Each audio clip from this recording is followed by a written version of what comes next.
बोलो श्री कृष्ण कन्हैया लाल की जय। सतगुरु महाराज की जय। श्री प्राणनाथ प्यारे की जय। महारानी बाईजुराज की जय। महाराज छत्रसाल की जय। तीनों पुरी धाम की जय। समस्त सुंदर साथ की जय। महमत कहे मैं हक की खोले मगज मुसाफ कलाम और हक कलाम कौन खोल सके जो मिले 14 तबक तमाम जो मिले 14 तबक तमाम यों कई दिखाई माया और कई विध कराई पहचान कई विध बदली मजले कई पुराए साख निशान कई पुराए साख निशान यों कई दिखाई माया। अक्षरातीत पूर्ण ब्रह्म परमात्मा धाम धनी श्रीराज जी महाराज के असीम अनुकंपा के द्वारा महमती स्वामी श्री प्राणीनाथ जी प्रणीत यह तारतम सागर दिव्य वाणी, जिस वाणी को हम वाणी चर्चा के माध्यम से रस स्वादन करते आ रहे हैं, वाणी चर्चा प्रसंग में आज हम खिलवत वाणी का 5वें प्रकरण, जिसमें रूहों को कुदरत दिखाई हक ने, इस विषय वस्तु के ऊपर महमती प्राणीनाथ जी श्रीराज जी महाराज ने हम आत्माओं को माया किस तरह से दिखाया और इस मायावी संसार के बीच में आत्माओं में कैसी कैसी स्थितियां कैसी कैसी परिस्थितियां व्यतीत हुई और विशेष करके इस प्रकरण के अंदर रूहों के कौल फैल और हाल, जिसे कहनी और रहनी शब्द के द्वारा भी प्राणीनाथ जी ने विशेष रूप से चर्चा किया है, समझाया है। तो इस विषय के ऊपर हम कुछ चिंतन करने जा रहे हैं। तो महमती प्राणीनाथ जी कहते हैं, यों कई दिखाई माया और कई विधा कराई पहचान कई विधा बदली मजले कई पुराए साख निशान। यों कई दिखाई माया, तो यह माया के संदर्भ में, खेल के संदर्भ में, यह खिलवत वाणी का प्रारंभिक प्रसंग पहला प्रकरण का अथवा खिलवत ग्रंथ का भूमिका के प्रसंग में ही हम कुछ विषय वस्तु के ऊपर चर्चा कर चुके हैं, कुछ खुलासा करके आए हैं कि धाम धनी श्रीराज जी महाराज ने हम आत्माओं को यह मायावी जगनाटक दिखाने के लिए हम आत्माएं परम धाम में श्रीराज जी के आनंद में रमते खेलते झूमते मदमस्त होते हुए भी श्रीराज जी के पातशाही और परम धाम की वाहिदत का इसक समझ न पाने के कारण श्रीराज जी महाराज ने ही हम आत्माओं को यह असत जड़ दुखमय संसार जगनाटक दिखाने की बात को दिल में लेकर के हमारे हृदय के अंदर खेल देखने की इच्छा को प्रकट कराया और दूसरी तरफ अक्षर ब्रह्म के मन में भी परमधाम के अंदर की गुह्यात गुह्य लीला दर्शन करने की इच्छा प्रकट करा दी।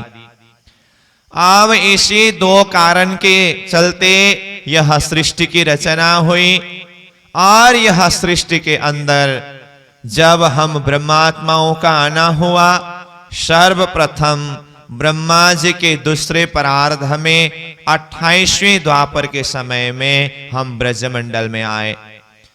11 वर्ष 52 दिन ब्रजलीला होने के पश्चात फिर हम आत्माएं रास मंडल में गए, रसरास का सुख का अनुभव किया। जो बेहद भूमि अक्षर ब्रह्म का चित्त अंतस्करण केवल धाम में योग माया का ब्रह्मांड का रचना करके वहां रसरास का सुख का और कुछ वियोग का भी अनुभव किया। फिर यह तीसरे ब्रह्मांड जागने के ब्रह्मांड में हम आत्माओं को आना हुआ और इस जागनी के ब्रह्मांड के अंदर सुंदर बाई सखी श्री देवचंद्र जी महाराज के स्वरूप में सर्वप्रथम इस तीसरे ब्रह्मांड में पधारे। साथ में हम आत्माएं सब यह तीसरे ब्रह्मांड की खेल देखने के लिए आए। तो ये सारे प्रसंगों की लीला ब्रज लीला के माध्यम से, रास लीला के माध्यम से, जागनी की लीला के माध्यम से, हर प्रकार की लीला के माध्यम से देखते समय अब यहां सार रूप में महामती प्राणीनाथ जी कहते हैं, यह खिलवत वाणी हम जानते हैं पद्मावतीपुरी धाम में अवतरण हुआ है। जो पद्मावतीपुरी धाम शब्द आते ही संपूर्ण जीवन दर्शन, जो स्वयं महामती प्राणीनाथ जी के जीवन दर्शन को भी हम वित्त के माध्यम से चिंतन करते हैं, सदगुरु महाराज की जीवन दर्शन को वित्त के माध्यम से चिंतन करते हैं। कैसी कैसी परिस्थितियों से जूझते हुए, लड़ते हुए, सामना करते हुए, ये सारी प्रसंगों को पार करते हुए पन्ना जी की भूमि में पहुंच करके यह खिलवत वाणी अवतरण होना, और ये खिलवत वाणी के अंदर श्री प्राणीनाथ जी ये भाव को व्यक्त कर रहे हैं, जाहिर कर रहे हैं कि यों कई दिखाई माया। तो यों शब्द आया, जैसे पहला प्रकरण में ऐसा खेल दिखाया, मांग लिया है हम करके ऐसा शब्द आया, तो ये ऐसा शब्द भी बीच में प्रयोग होने वाली शब्द, इस शब्द को भी कुछ प्रसंग के ऊपर हमने चिंतन किया। ऐसे ही यह 5वें प्रकरण में जाकर के प्राणीनाथ जी ऐसे शब्द से प्रारंभ करते हैं जो बीच में प्रयोग होने वाला शब्द है। यों शब्द आया ना, यों कई दिखाई माया, इस तरह से कई प्रकार की माया धाम धनी श्रीराज जी महाराज ने हम आत्माओं को दिखाया।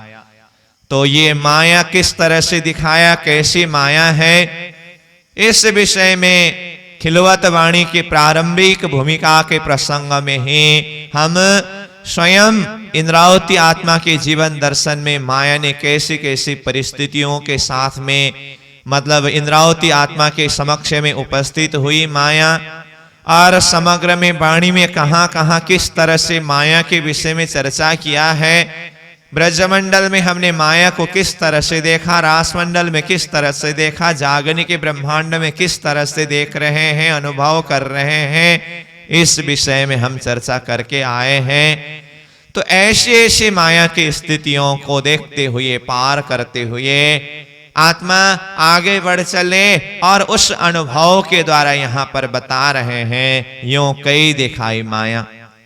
मायावी शक्ति को देखिए ना, वैसे तो संपूर्ण वित्त का प्रसंग चिंतन करें तो इसको हम पूरी तरह से समझ सकते हैं। इस विषय में आगे पीछे के प्रसंग के द्वारा भी चर्चा हुई है। फिर भी यहाँ पर एक दो प्रसंग के ऊपर अगर चर्चा करना हो, जैसे देखिए स्वयं इंद्रावती आत्मा महराज ठाकुर ने ये माया को किस तरह से देखा। जब सदगुरु महाराज के चरण शरण में महराज ठाकुर इंद्रावती आत्मा का जाना हुआ, उनका लगन सदगुरु महाराज से ऐसे लग गए, गुणवंती की वासना गोवर्धन भाई ठाकुर भी साथ में है। तो सदगुरु महाराज के साथ में जब महराज ठाकुर और गोवर्धन भाई ठाकुर दोनों ऐसे प्रेम मग्न होकर के सत्संग करना, ज्ञान चर्चा श्रवण करना, साधना करना, इस तरह से संसार से धीरे धीरे से चित्त वृत्ति को अलग करते हुए, हटाते हुए सदगुरु के द्वारा दिखाया हुआ धाम धनी परम धाम का सुख के तरफ चित्त वृत्ति केंद्रित होने लगा। तो अपने ही घर में बड़े भैया श्यामल दास ठाकुर के साथ में क्या कुछ हुआ, तो ये प्रसंग हम जानते हैं। फिर उसके बाद आगे बढ़ते हुए, जब मैं परमधाम का दर्शन क्यों नहीं कर सकता, ये प्रश्न, ये जिज्ञासा उनके हृदय के अंदर आया और वो परमधाम का दर्शन करने के लिए, साक्षात्कार करने के लिए साधना पथ पर उतरे, साधना पथ पर चलने लगे। 3 वर्ष की निरंतर साधना के कारण उनका शरीर इतना शिथिल, इतना पीला पीला हो चुका था, लगभग अब शरीर छूटने की जैसी स्थिति में पहुंची थी।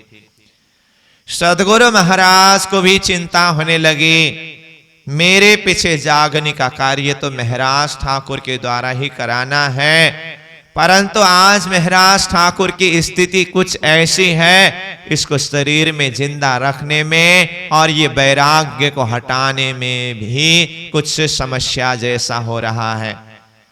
तो उनके अंदर के वैराग्य को दूर करने के लिए सदगुरु महाराज ने हुक्म किया, महाराज 25 साल से खेता भाई विदेश के भूमि में रह करके बहुत सारा धन अर्जन किया है।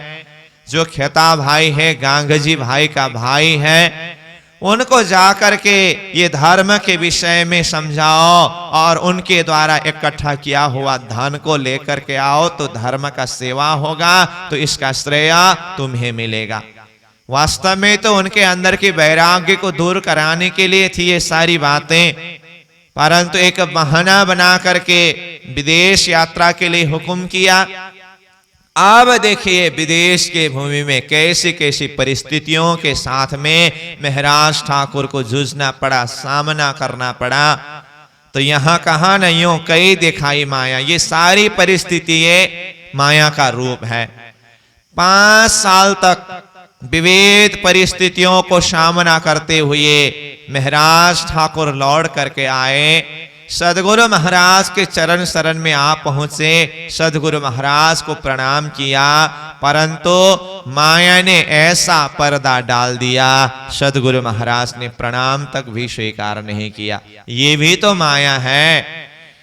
तो महाराज ठाकुर जाकर के घर में 2 साल तक रहते हैं, प्रकार प्रकार से सदगुरु महाराज के वियोग में तड़प रही है, रो रही है, बिलख रही है, परंतु न तो स्वयं महाराज ठाकुर चल करके सदगुरु के चरण में पुनः आ सकते हैं, न सदगुरु महाराज ठाकुर को बुला सकते हैं। लालदास जी महाराज बीतक में ऐसी परिस्थिति को क्या कहते हैं, भांत भांत बिलखिए जब घर के मध जो आप, न ए बुलावे न हुए जावे, तो क्यों कर होवे मिलाप। तो न तो महाराज ठाकुर स्वयं जा सकते हैं, न सदगुरु महाराज बुला सकते हैं, तो दोनों के बीच में मिलाप किस तरह से हो। आगे जाकर के स्वयं लालदास जी महाराज खुलासा करते हुए ये कहते हैं, ये माया का कारण है, इसीलिए ये माया को हल्की मत गिनो, मत समझो। ये माया कुछ भी करा सकती है। तो यहां पर भी माया की शक्ति के विषय में बात किया है। 2 साल से घर में सदगुरु के वियोग में तड़प रहे थे। 2 साल बाद में यानी कि विक्रम संवत 1710 का समय में फिर भावी जो श्यामल दास जी की पत्नी महाराज ठाकुर की भावी है ना, उन्होंने ऐसे कटाक्ष कटु वचन बाण का प्रहार किया, जिस वचन बाण को सहन करते हुए अब महाराज ठाकुर को अपने घर मेड़ी मंदिर में रहने की स्थिति भी नहीं हुई, तो उनको वहां से निकलना पड़ा। फिर कला जी के पास में जाकर के मंत्री पद संभालने लगे। देखिए माया किस तरह से अपने रूप को प्रस्तुत कर रहे हैं। फिर उसके बाद सदगुरु महाराज का धाम गमन का समय आया, तो सदगुरु महाराज बार बार महाराज ठाकुर को बुला रहे हैं, परंतु सही हिसाब से संदेश देने वाले भी नहीं मिले। 9 बार बुलाने पर महाराज ठाकुर पुनः सदगुरु महाराज के चरण शरण में आ पहुंचे। 22 दिन तक सदगुरु महाराज के साथ में गोप्य बैठक बैठे, और जिस बैठक के माध्यम से सदगुरु महाराज ने महाराज ठाकुर को आगे जागने के कार्य की सारी विशेष विशेष बातें समझाए। फिर सदगुरु महाराज ने महाराज ठाकुर को कहा, महाराज आज तुम घर चले जाओ, कल आ जाना, मेरा स्वास्थ्य भी कुछ ठीक है।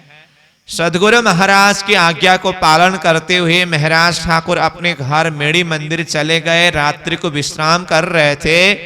इधर उसी रात्रि के समय में सदगुरु महाराज ने अपने पंच भौतिक शरीर को विश्राम दिया। सदगुरु महाराज धाम गमन हुए। अब देखिए, सदगुरु महाराज का धाम गमन यह रात्रि का घटना है, परंतु दूसरे दिन सुबह महाराज ठाकुर स्वयं चल करके जब आए तो तब महाराज ठाकुर को मालूम पड़ा सदगुरु महाराज तो धाम जा चुके थे।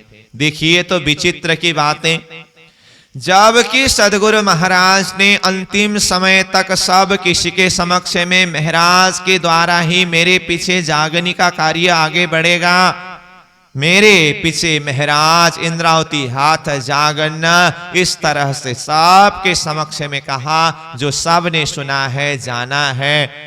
परंतु परिस्थिति ऐसी है, सदगुरु महाराज का धाम गमन का जैसे घटना जो रात्रि के समय में हुआ, महाराज ठाकुर को खबर देने वाले तक भी कोई नहीं है। तो देखिए ये कैसी परिस्थिति है, ये भी तो माया का ही रूप है।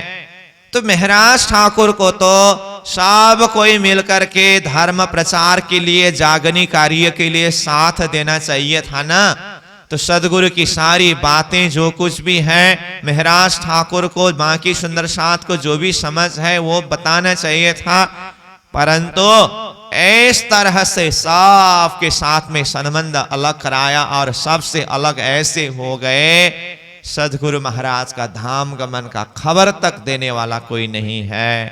तो ये माया का ही असर है, माया का ही रूप है।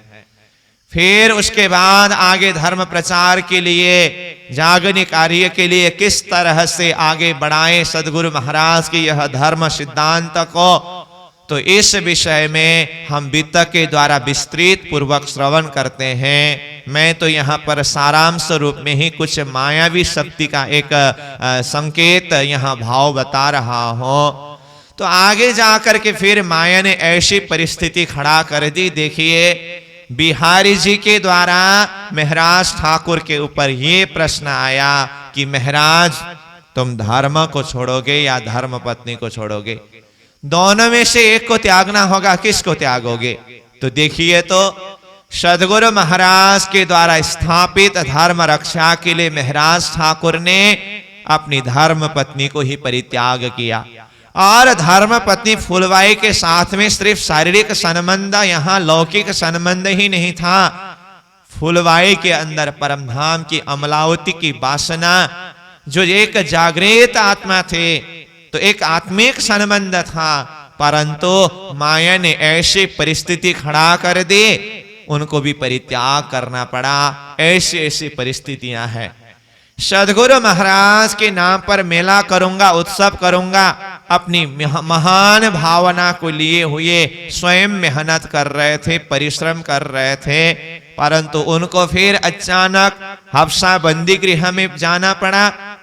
तो ये भी तो माया का रूप है। इस तरह से बार बार माया श्री महाराज ठाकुर इंद्रावती आत्मा के जीवन में भी युद्ध करने के लिए आ रहे हैं। तो बीच में कैसे कैसे परिस्थितियां हुई, जो विस्तृत पूर्वक हम वितक की हर एक घटना के ऊपर चिंतन करें, देखें, तो माया का रूप हम जान सकते हैं, समझ सकते हैं। अंततोगत्वा माया ने अपना रूप इस तरह से दिखाया। श्री महाराज ठाकुर स्वरूप देव बंदरगाह जाते समय तो अहमदाबाद से पूरी तरह से माया का श्रृंगार में ही श्रृंगारित होकर के सज करके जाना पड़ा। माया कितनी बलशाली है, माया कितनी जोरावर है, इस तरह से ये सारी घटनाओं के अनुभव के द्वारा यहाँ जाहिर करते हैं। यों कई दिखाई माया। तो ये सारा जगत ही माया का विस्तार है। ये माया इतनी बलशाली है, कोई ये माया से इतनी आसानी से पार नहीं पा सकते हैं। ये मायावी शक्ति के संदर्भ में ही महामती प्रणिनाथ जी ने वाणी में मार्कंड ऋषि का दृष्टांत का प्रसंग भी रखा है।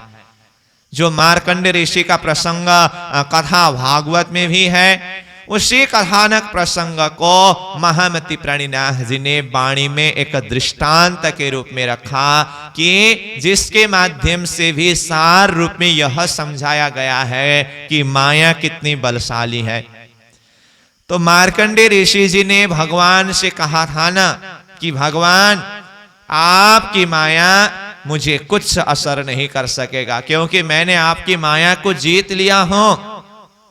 परंतु भगवान, ये माया इतनी आसानी से कोई जीत नहीं सकता। चलो, मार्कंडेय ऋषि ने मेरी माया को जीत लिया करके कहा, कोई भी समय में मैं मेरी माया की शक्ति को दिखा देता हूं। ये अंदर ही अंदर सोच रहे थे। तो बाद में जब समय आया तो मार्कंडेय ऋषि को भगवान ने मायावी शक्ति का परिचय दिया। ये प्रसंग हम कथानक हिसाब से श्रवण करते हैं, और यही स्थिति ब्रह्मात्माओं के ऊपर भी घटी हुई है।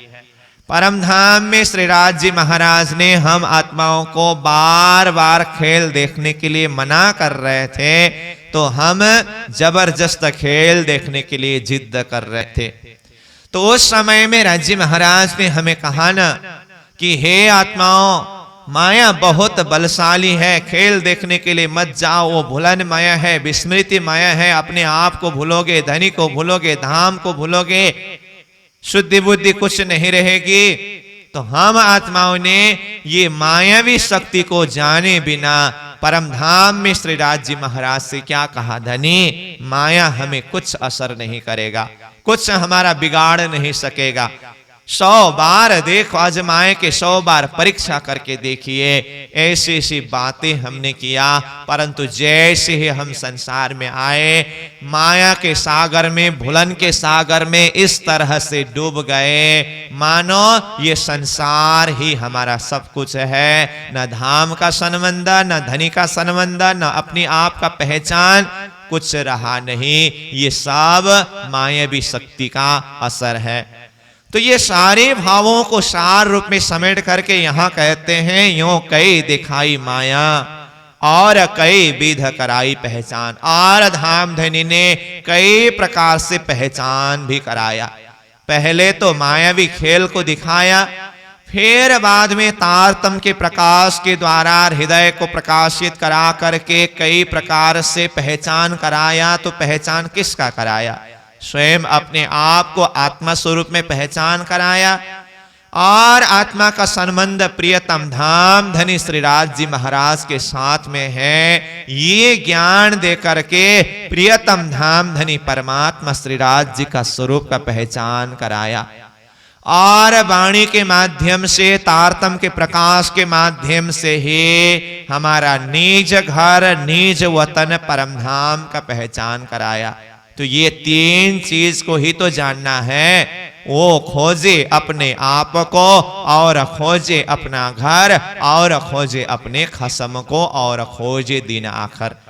तो आत्मा को इन्हीं 3 विषय में जानना है, समझना है। अपने आप को जानना है, धनी को जानना है, धाम को जानना है।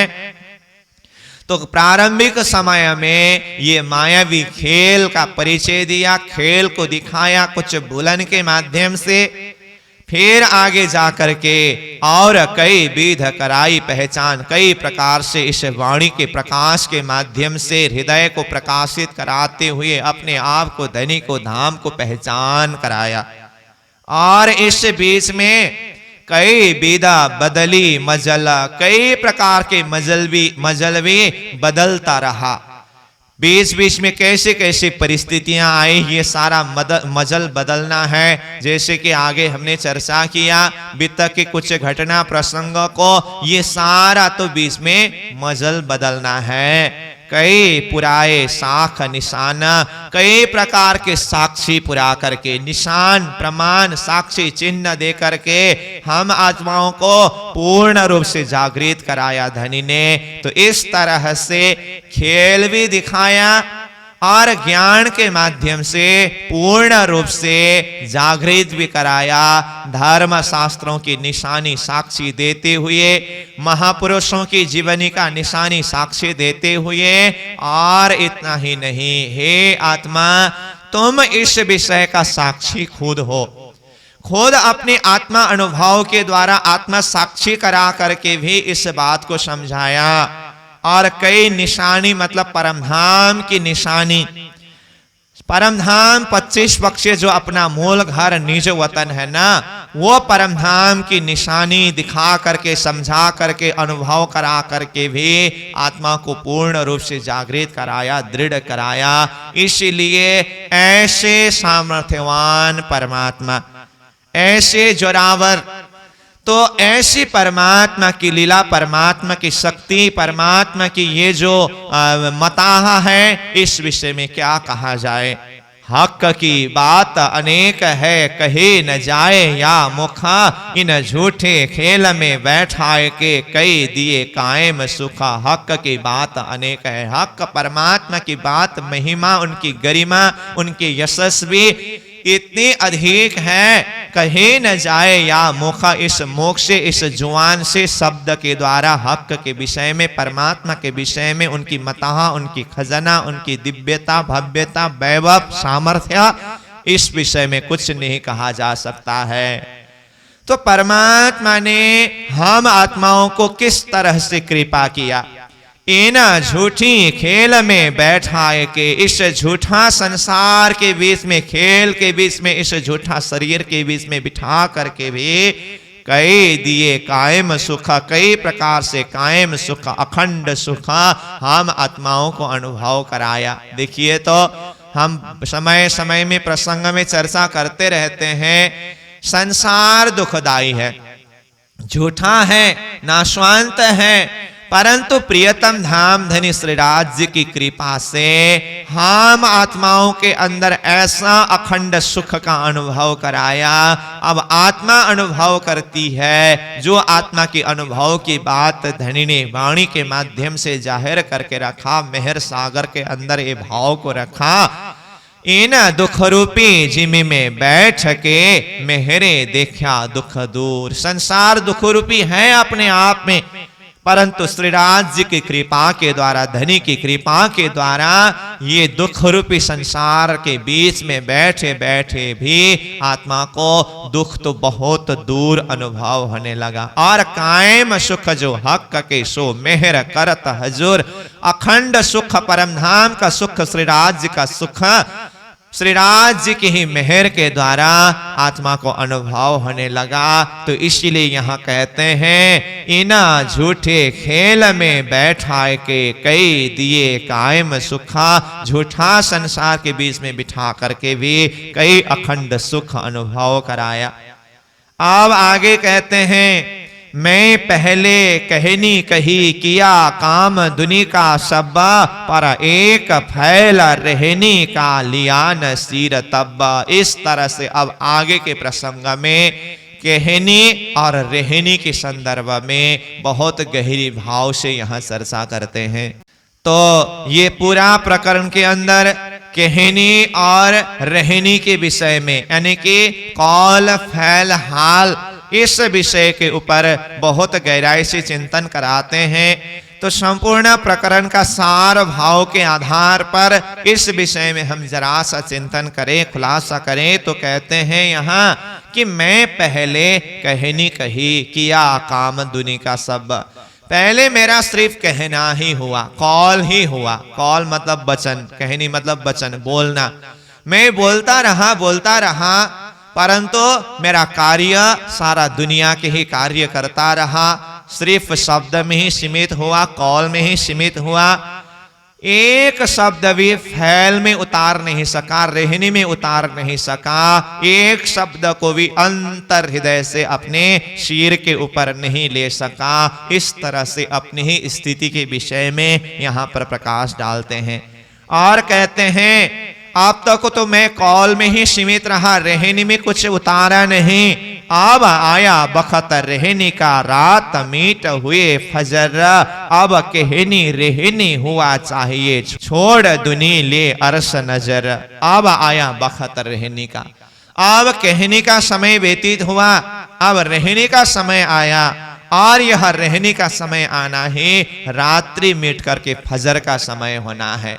इसका अर्थ क्या दिखाई दे रहा है? यहाँ सिर्फ कहनी ही होना, यह तो रात्रि का समय है, और जब कहनी रहनी में उतर जाता है, यह फजर का समय है, दिन का समय है, उजाला समय है, प्रकाश का समय है। इसलिए कहते हैं अब कहनी रहनी हुआ चाहिए। अब सिर्फ कहनी से ही नहीं होगा, रहनी होना चाहिए, और रहने के द्वारा छोड़ दुनी ले अरस नजर, अरस को अपनी नजर में लेकर के, चित्त वृत्ति में, हृदय में लेकर के ये दुनिया को छोड़ना होगा, दुनिया का कुछ परवाह नहीं करना है।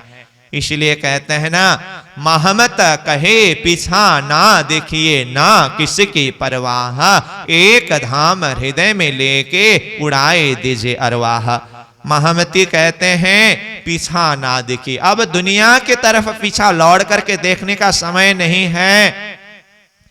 अब तक की स्थिति कैसी हुई? इंद्रावती आत्मा धामधनी स्वरूप के आवेश के द्वारा स्वयं कहते हैं, रे रूह करेना कछु अपनी, के तू उर्जी उम्मत माहे। हे आत्मा, तुम अपने लिए कुछ नहीं करते, उम्मत के लिए, उम्मत के बीच में, जमात दुनिया के बीच में ही उलझ रहे हो। अब ये सब को छोड़ दो, अपने लिए कुछ करो। श्री महामती कहे पीछा ना देखिए, अब पीछे मुड़ करके ना देखो, ना किसी की परवाह, अब किसी का भी परवाह मत रखो। एक धाम हृदय में लेके, अपने हृदय में, चिंतन में एक धाम को रख करके उड़ाए दीजिए अरवाह। अपनी आत्मा को उन्हीं धाम धनी के चरण में समर्पित कर दो। ये भाव को प्रणिनाथ जी दर्शाते हैं। तो यहां पर जैसे कि मैंने पहले कहा, कौल, फैल और हाल यानी कि कहनी और रहने के संदर्भ में यहां बहुत सारी चौपाई के द्वारा बहुत सारी भाव को दर्शाते हैं। तो सार भाव यह है, कहनी मतलब कहना, यानी कि कौल शब्द के माध्यम से जाहिर करना, और फैल का अर्थ है आचरण। कौल मतलब वचन, फैल मतलब आचरण, और हाल मतलब स्वभाव। तो ये कौल, फैल, हाल तीनों अवस्था आत्मा में भी है। तो शुरुआती अवस्था है कौल, वचन, और उसके बाद वो कौल फैल में उतरना चाहिए, यानी कि वचन हाल में उतरना चाहिए, और वो हाल फिर अवस्था के रूप में पहुंचना होगा। तो ये वचन, आचरण और अवस्था, ये तीन स्थिति है। उसी को यहाँ सार भाव में कौल यानी कि कहनी और रहनी, रहनी मतलब वह उतारना, आचरण उसको स्वभाव में उतारना, जीवन में उतारना, इस चीज को रहनी शब्द प्रयोग किया है। अब यहाँ इंद्रावती आत्मा अपनी स्थिति को देखते हुए कहते हैं, अब आया बखत रहने का, अब रहने का समय आया है। तो अब तक कहनी कहता रहा, तो कहनी और रहनी में अगर देखें तो वचन यानी कि शब्द उच्चारण होना। जैसे कि देखिए कहनी और रहनी वितक से ही हम जरा सा प्रसंग उदाहरण के रूप में यहाँ प्रसंगों को जोड़ें। सदगुरु महाराज अपने समय में परमधाम, ब्रज, रास और जागरण लीला की प्रसंग और शास्त्रों के कई रहस्यों को खुलासा कर करके, चर्चा करके समझाना और सुंदर साथ को जागनी करना, ये सदगुरु की जो प्रसंग है, सदगुरु की जो जागनी लीला के संदर्भ में हम श्रवण करते हैं। और इसी प्रसंग में ये प्रसंग भी आता है, सदगुरु महाराज के समय से ही इंद्रावती की वासना श्री महाराज ठाकुर भी चर्चा करते थे। सदगुरु महाराज जिस तरह से परमधाम का वर्णन करते थे, ब्रजराज का वर्णन करते थे, तारतम के प्रकाश को प्रकाशित करते थे, इसी तरह से श्री इंद्रावती आत्मा भी सदगुरु महाराज की चर्चा करके सुंदर साथ को समझाते थे। तो ये चर्चा की चर्चा कहना, ये कौल है, ये कथनी है। और 13 वर्ष का समय व्यतीत होने के बाद महाराज ठाकुर इंद्रावती आत्मा के हृदय में ये प्रश्न आया, जो मैं कह रही हूं अथवा मेरे लिए सदगुरु महाराज जो कह रहे हैं क्या वह मेरे में उतरा है? तो कहने से ही कुछ नहीं होगा, और रहने में उतरना भी चाहिए। सदगुरु महाराज कहते हैं मुझे कि तुम परम धाम की इंद्रावती आत्मा हो। तो इंद्रावती आत्मा हो करके कहना ये तो कौल है ना, ये तो कहनी है ना। अब इसको रहनी में उतारना चाहिए। अगर मैं इंद्रावती आत्मा हूं तो इंद्रावती की रहनी क्या है? तो इंद्रावती आत्मा की रहनी सदगुरु महाराज की सारी वचनों को अपने शीर में लेते हुए यहां बैठे बैठे मुझे परमधाम का दर्शन होना चाहिए। तो परमधाम का दर्शन की जो प्यास तो रहने के लिए और परमधाम को यहां बैठे बैठे साक्षात्कार करने के लिए वो अब साधना पथ पर लगने लगे। बाद में जाकर के उनको परमधाम का दर्शन हुआ, साक्षात्कार भी हुआ।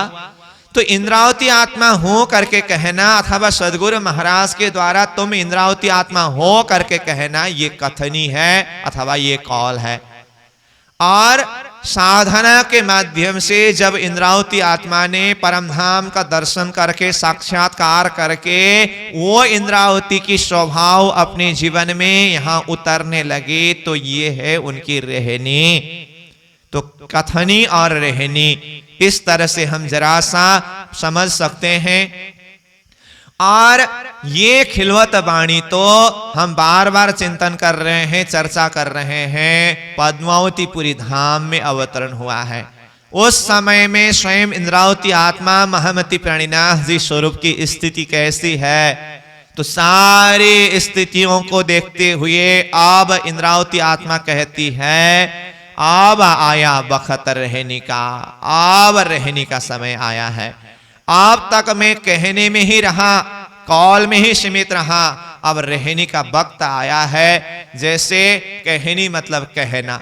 तो एक हिसाब से देखें, इंद्रावती आत्मा के माध्यम से धामधनी श्रीराज जी महाराज ने ये संपूर्ण वाणी के प्रकाश को प्रकाशित कराया, ये भी उनकी कहनी है।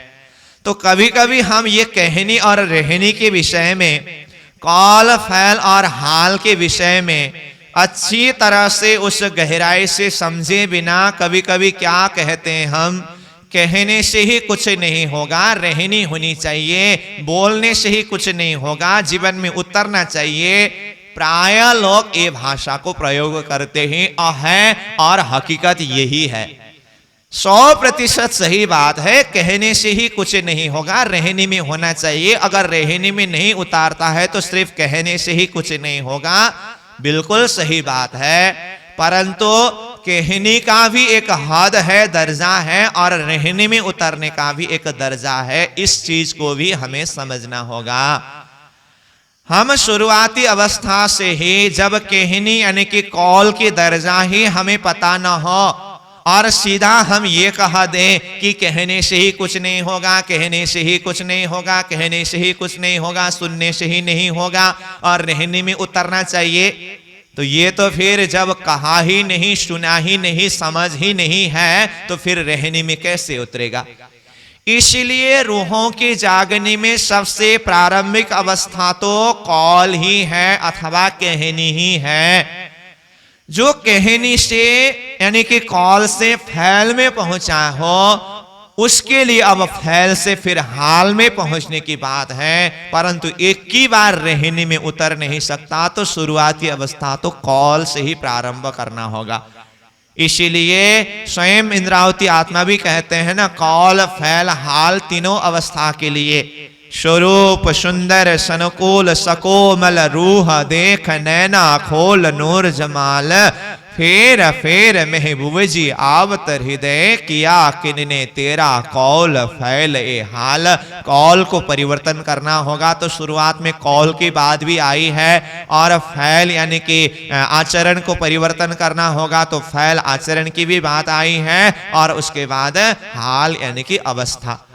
तो शुरुआत में कौल इसीलिए हम किस दर्जे में हैं? प्रणय जी ने कहा ना, सोता होए सो जागियो, जागा सो बैठा होए, बैठा ठाड़ा होइयो, ठाड़ा पाँव भरे आगे सोए, यो तैयारी कीजिए आगे करनी है दौड़, सब अंग इसक लेके निकसो ब्रह्मांड फोड़। इस तरह से जागने की क्रमशः अवस्था बताया है, स्टेप सीढ़ीवत रूप से, सोपान सा रूप से बताया है। तो ऐसे ही जो कॉल तक ही नहीं पहुंचा है, जिसका अभी कहना और सुनना ही शुरू नहीं हुआ है, अगर उसके समक्ष में हम ये कह दे कहने से ही नहीं होगा, सुनने से ही नहीं होगा, वो तो क्या समझेगा? जिसको अभी तक समझ ही नहीं है, ज्ञान ही नहीं है, जिसने कहना शुरू नहीं किया है और सुनना शुरू नहीं किया है, उसको अगर एक ही बार कहे हम रहने में उतरना चाहिए, रहने में उतरना चाहिए, ये तो संभव ही नहीं है ना। महामती प्रणिनाथ जी स्वरूप उनके सारा जीवन भर का ये कॉल फैल के पश्चात अब पद्मावतीपुरी धाम की उस स्थिति में उनकी मार्फतीय चिंतन के दर्जा से ये भाव को यहाँ व्यक्त कर रहे हैं। आज तक मैं कहनी कहता रहा, अब रहने का समय आया है। इस भाव को इस तरह से व्यक्त करते हैं। कहने का मतलब कहनी अथवा कॉल, तो ये कॉल भी तो हक के हुक्म के द्वारा ही जाहिर कराया है। तो प्रणिनाथ जी स्वयं कहते हैं ना, आप कहिए अपने साथ को जो तुझे खुले वचन, शुद्ध तो नहीं कछु साथ को तो भी अपने सजन। तो जो परमधाम की आत्मा है, भुलनमय अवस्था में, विस्मृति अवस्था में बैठे हुए हैं, उसको जगाने के लिए तो शुरू में तो कॉल ही चाहिए, कहनी ही चाहिए। कहनी के माध्यम से, कॉल के माध्यम से उनको ये समझाया जाए कि हे आत्मा, हम ये संसार के नहीं हैं, हम परमधाम के हैं। तो इतना कहने के लिए भी तो कॉल तो चाहिए ना। जिसको यही पता नहीं है, यही उसने नहीं सुना है कि हम परमधाम के हैं, ये संसार हमारा घर नहीं है, हम परमधाम से संसार का खेल देखने के लिए आए हैं। कॉल में ये वचन ही जिसने कहा नहीं, सुना नहीं, वो रहने में क्या उतरेगा? किस विषय में रहने में उतारना है? इसीलिए जागने का प्रथम सीढ़ी है कॉल। तो ये कॉल फैल हाल तीनों अवस्था राज्य के हुक्म के द्वारा ही संभव है। इसलिए इस भाव से अगर देखें तो इंद्रावती आत्मा के दर्जा की कॉल फैल और हाल को देखें तो उनके मुखार बिंद से ये जितनी भी वाणी प्रस्फुटित हुआ, वैसे राज्य के आवेश के द्वारा इंद्रावती को माध्यम बना करके ये वाणी को जाहिर कराया है। फिर भी उस दर्जा से, उनके ही दर्जा से अगर देखें, ये वाणी जो जाहिर हो रहा है ना, ये कॉल है। जुबान से जो शब्द उच्चारण हो रहा है, ये कॉल है। तो अब तक धाम धनी ने इंद्रावती आत्मा के माध्यम से ये ज्ञान का प्रकाश को प्रकाशित कराया। श्री 5 नौतनपुरी धाम जामनगर से लेकर के पन्ना जी पद्मावतीपुरी धाम तक तो पहुंचते समय उनके द्वारा जो भी ज्ञान चर्चा हुई, धर्म शास्त्रों के रहस्यों को खुलासा करना, वेद कतेबों के गूढ़ रहस्य को स्पष्टीकरण करना और राज्य के आवेश शक्ति के द्वारा ये वाणी को जाहिर करना, ये सारा इंद्रावती की कॉल है। तो ये कॉल के संदर्भ में अथवा इंद्रावती आत्मा के जुबान से जो भी शब्द उच्चारण हुआ, इसके द्वारा क्या कुछ हुआ, तो स्वयं यहाँ कहते हैं, कलाम हक जुआन के तिनका कहो विवेक, इना कहनी से कायम हुए दुनी पाया हक एक। देखिए तो कहनी के संदर्भ में प्रणिनाथ जी स्वयं क्या कहते हैं, कलाम हक जुआन के, हक जुआन के कलाम यानी कि शब्द, क्योंकि इंद्रावती आत्मा तो एक माध्यम है, राज्य के आवेश शक्ति के द्वारा ही ये जुबान से शब्द को, तारतम को जाहिर करा रहे हैं। तो कहते हैं ये हक जुबान के द्वारा जाहिर हुआ शब्द को तिनका कहूं विवेक, उसको मैं विवेक के द्वारा कहने जा रहा हूं। इन कहनी से कायम हुए, इन कहनी यानी कि राज्य के आवेश के द्वारा इंद्रावती के जुबान से अथवा प्रणिनाथ जी के श्रीमुख से जो वाणी को कहा गया, जिसको जाहिर किया गया, इसके द्वारा तो कायम हुए, सारा दुनिया को ही कायम किया, दोनी पाया हक एक। और इंद्रावती आत्मा की कहनी श्री प्राणिनाथ जी के श्रीमुख से उच्चारित वाणी के प्रकाश के द्वारा ही दुनिया वाला को हक परमात्मा मिले, क्योंकि ये ज्ञान के चर्चा के द्वारा ही दुनिया वाला के हृदय में, यानी कि सारे सृष्टि के हृदय में ये समझ आया, अच्छा इस अर्थ में पूर्ण ब्रह्म परमात्मा सबका मालिक एक परमात्मा है। इस चीज को दृढ़ करने के लिए तो शुरुआत में तो ज्ञान का प्रकाश ही चाहिए ना, और सामने वाला को ये समझ देने के लिए तो ज्ञान की प्रकाश को मुख से शब्द के द्वारा जाहिर करके कहने से ही ये प्रकाशित होगी, और सामने वाला के हृदय में ये प्रकाश के द्वारा ही हक स्वरूप का पहचान होगा। तो इसीलिए इंद्रावती की कहनी के द्वारा सारी दुनिया वालों को हक स्वरूप का पहचान हुआ।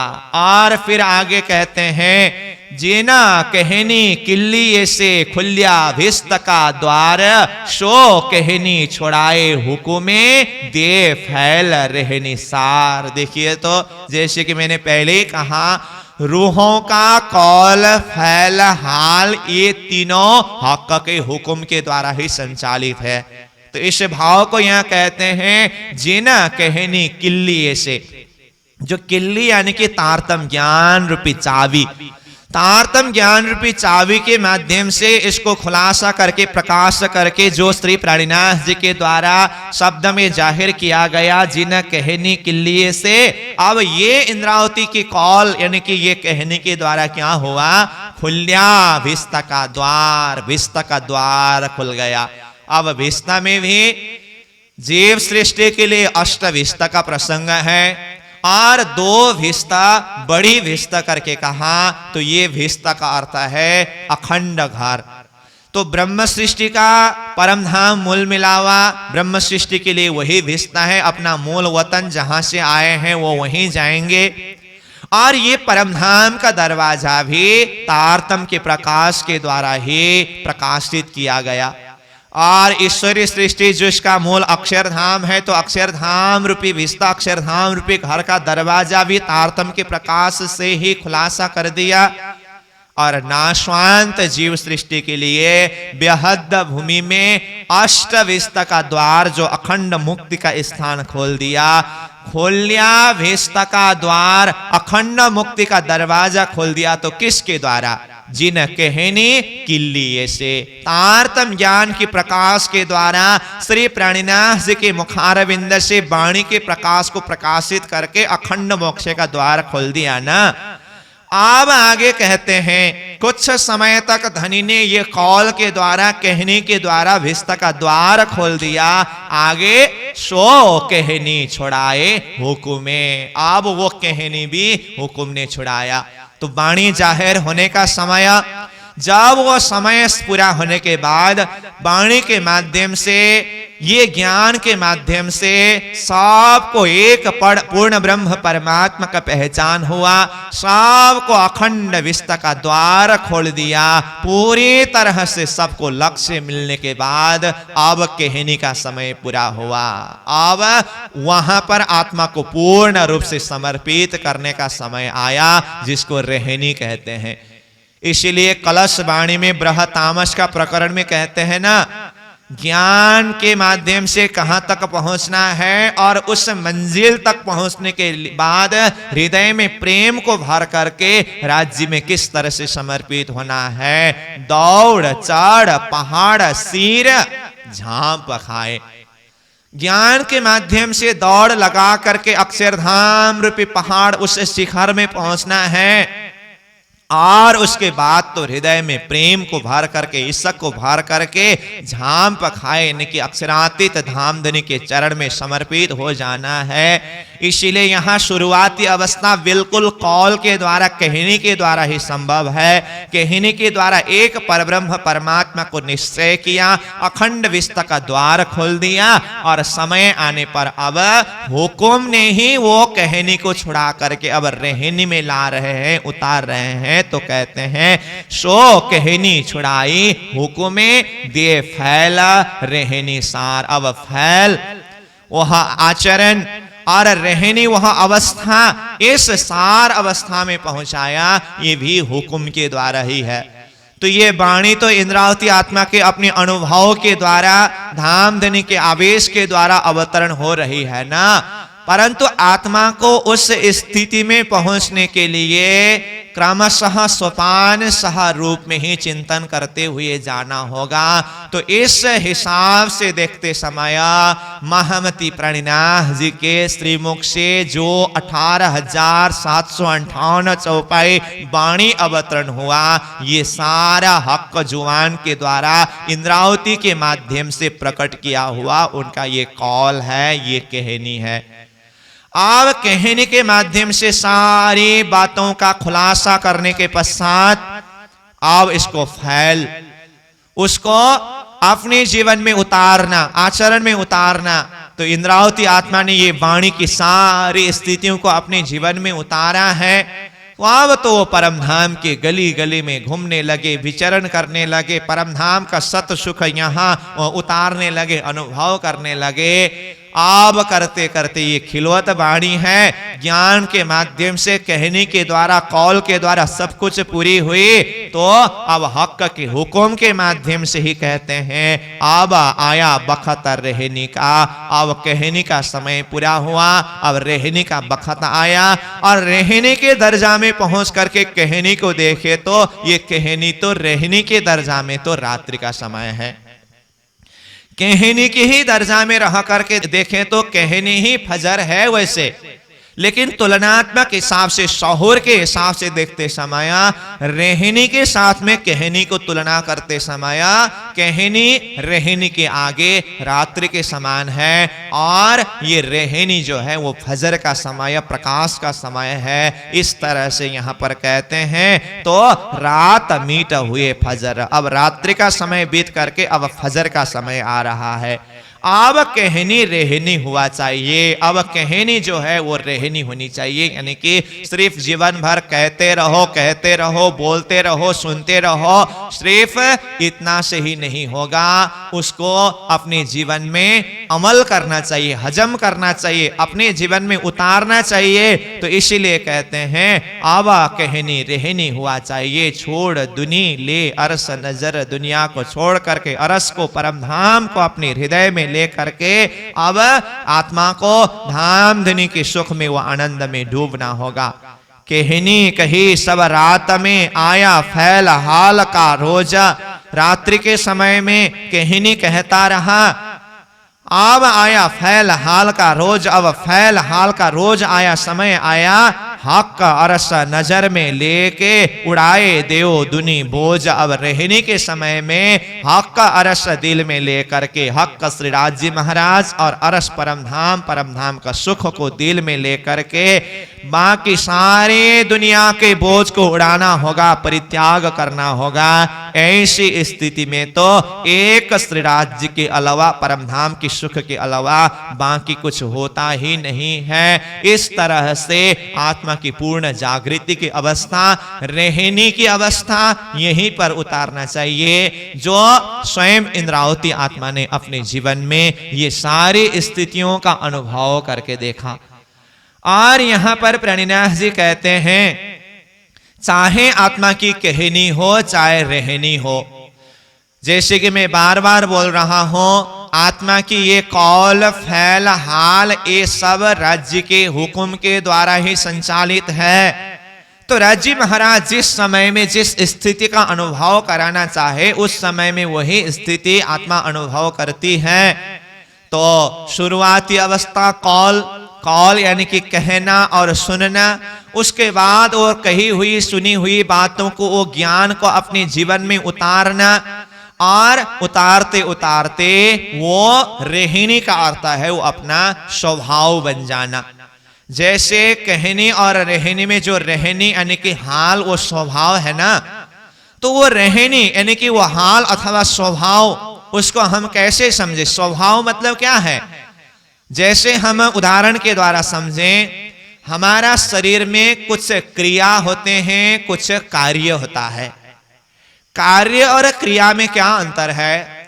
कोई भी कार्य करते समय हम अपने मन को, दिमाग को वहां पर लगाते हैं। मन और दिमाग का जिस जगह में, जिस कार्य में संसर्ग है, सम्मिलित है, उसको हम कार्य कहते हैं अथवा उसको कर्म कहते हैं। परंतु जो अपने आप होता है, जो होने के लिए मन का कोई जरूरत नहीं है, बुद्धि की कोई जरूरत नहीं है, मन बुद्धि की उपस्थिति अथवा उनके समझ के बिना भी जो अपने आप निरंतर होता ही रहता है, इसको क्रिया कहते हैं। तो ये कर्म और क्रिया की तरह, जिसमें से जो क्रिया की बात की हमने, ये रहनी वो क्रिया के समान है। जो अपने आप हो जाता है वो उनका स्वभाव बन जाता है। जैसे कर्म और क्रिया के संदर्भ में हम अपने में ही उदाहरण के द्वारा देखें, कोई भी कार्य करते समय हम अपने दिमाग को लगा करके, जैसे कि देखिए उदाहरण के लिए हमें अगर गाड़ी चलाना हो, शुरुआत में गाड़ी चलाने के लिए जब सीखते हैं ना, हर एक स्टेप में दिमाग लगाना होता है, मन को लगाना होता है। सारी कार्य करते समय मन और दिमाग को वहां पर एकाग्र तो करना ही होगा, जिसको कर्म कहते हैं। परंतु कुछ ऐसा है जो स्वयं अपने आप हो जाता है, जिसे क्रिया कहते हैं, वो उसका अपना स्वभाव है। जैसे कि क्रिया क्या है, हमारा ये श्वास प्रश्वास क्रिया है। क्यों? ये श्वास प्रश्वास को अपनी ही गति में निरंतर चलता रहता है। इसके लिए न मन न बुद्धि लगाना होता है।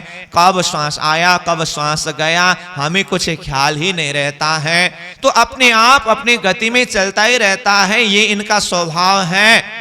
और जब हम भोजन करते हैं ना, भोजन करने के बाद भोजन को जो पचाने का प्रक्रिया है ना, जिसको पाचन क्रिया कहते हैं, तो भोजन पचाने की प्रक्रिया को पाचन क्रिया शब्द क्यों प्रयोग हुआ?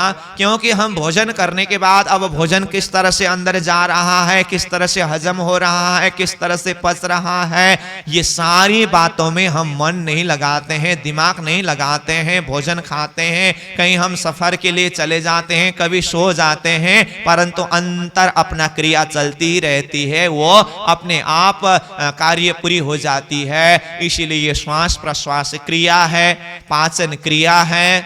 तो जो अपने आप हो जाता है, तो ये क्रिया के समान, जिसको स्वभाव कहते हैं, वो अपने ही स्वभाव में अपनी ही गति में चलता ही रहता है, जिसमें कभी भी कोई परिवर्तन नहीं है। तो ये ही प्रकार से रहनी वो अवस्था है जो स्वभाव है। जब जिसका स्वभाव होने के बाद उसको उस स्वभाव से कभी अलग कर ही नहीं सकते हैं। जैसे स्वभाव से उनको अलग ना कर सकना, उदाहरण के लिए पानी का स्वभाव क्या है? शीतलता, ठंडकपन। पानी को हम जितना भी ताप देकर के गर्म करें, परंतु कुछ समय बाद में वो अपने स्वभाव में ही पहुंचेगा। जल का स्वभाव शीतलता है। इसी तरह से आग का स्वभाव क्या है? आग का स्वभाव है गरम। आग के पास में हम जाएं और कहें मैं थोड़ी देर यहां शांति से रहना चाहता हूं, इसलिए तुम शीतल बन जाओ, मुझे मत जलाओ, ये तो होगा ही नहीं, क्योंकि आग का स्वभाव ही गरम है, उसका जलाना उसका स्वभाव है। तो अपनी अपनी स्वभाव को कोई नहीं छोड़ता है। इसी तरह से आत्मा की ये रहने की अवस्था है, उनका स्वभाव है। तो काल से फैल होते हुए जब आत्मा और हाल, वो स्थिति, वो स्वभाव और रहने में जब पहुंचती है ना, आत्मा उससे अलग होकर के रह ही नहीं सकते। अलग होने की तो कुछ बात ही नहीं होती है। फूल का सुगंध उसका स्वभाव है, फूल से सुगंध को कौन अलग कर सकते हैं? इसी तरह आत्मा की रहनी उस स्थिति में हो करके आत्मा चलेगी। उस स्थिति में जब आत्मा पहुंचेगी, अब उसके लिए तो न संसार न परम धाम, इतवी धन्य धन्ना उतवी धन्य धन्ना। वो तो यहाँ बैठे बैठे तुम देखत मोहे इन इंड में, मैं 14 तबक से दूर, अंतर्गत ब्रह्मांड ते सदा साहिब की हजूर। हम हक में, हक हम में, और हक बिना सब ख्वाब। ये स्थिति में आत्मा पहुंचती है। तो ये आत्मा की रहनी अथवा ये आत्मा का हाल है। तो इस तरह से शुरुआती अवस्था में कौल यानी कि ज्ञान, और उस ज्ञान को समझना, अमल करना ये है फैल यानी कि अवस्था, और उसको अपने जीवन में उतारना ये रहनी अथवा ये हाल है। तो इस तरह से कौल, फैल और हाल के संदर्भ में चर्चा करते करते आगे जाकर के स्वयं प्रज्ञ जी क्या कहते हैं, कहे लुदनी भोम तले की हक बैठे खिलावता, तैसा इता होता गया जैसा हजूर हुक्म करता। देखिए, कहे लुदनी, तारतम ज्ञान के प्रकाश के द्वारा ये कहा गया, ये समझ दिया, भौम तले की परमधाम के मूल मिलावा के बैठक में हमारी परात्मा स्वरूप श्रीराज जी महाराज के समक्ष में बैठ करके हाका बैठे खिलावता, हाका श्रीराज जी महाराज वो परमधाम के मूल मिलावा में बिठा करके हम आत्माओं को खेल खिला रहे हैं, खेल दिखा रहे हैं। अब यहां खेल में हमारी स्थिति चाहे कौल हो, चाहे फैल हो, चाहे हाल हो, हमारी स्थिति कैसी होगी, तैसा इता होता गया।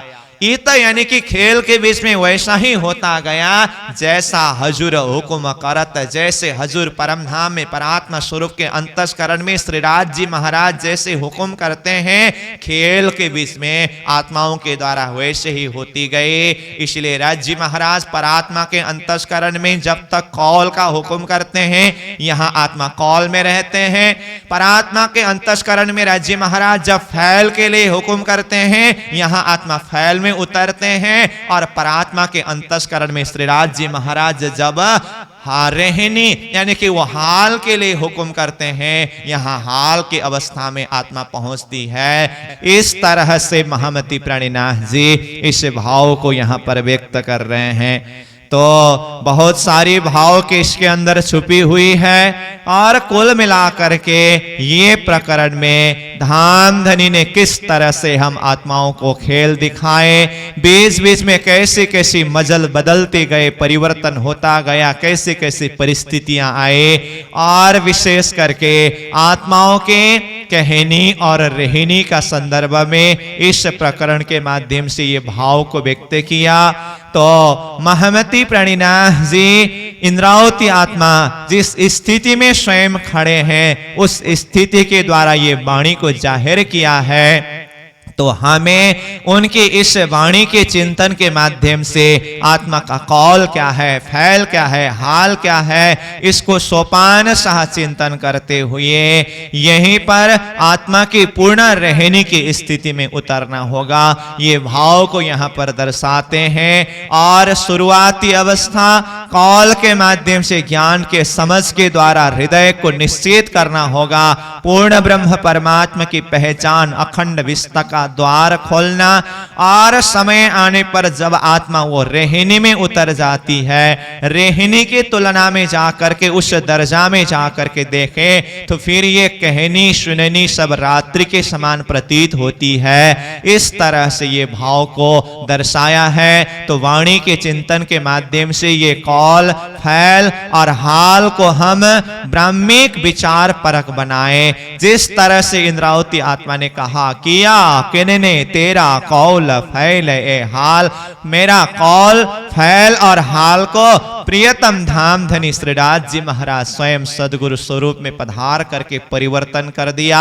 मायावी कौल फैल हाल था, परमधाम मय आत्मिक कौल फैल हाल की स्थिति में पहुंचा दिया। ये श्रीराज जी की कृपा है, ये धनी की कृपा है। इस तरह से श्रीराज जी महाराज ने अपनी निस्वत का पहचान दिला करके निस्वत के माध्यम से तारतम के प्रकाश के द्वारा ये सारे अखंड खजाना को आत्मा के हृदय में भर दिया है। ये भाव को दर्शाते हैं। तो प्यारे सुंदर साह जी इन्हीं शब्दों के साथ आज की वाणी चर्चा को चौपाई दोहराते हुए विश्राम देंगे। बोलो श्री प्राणनाथ प्यारे की जय।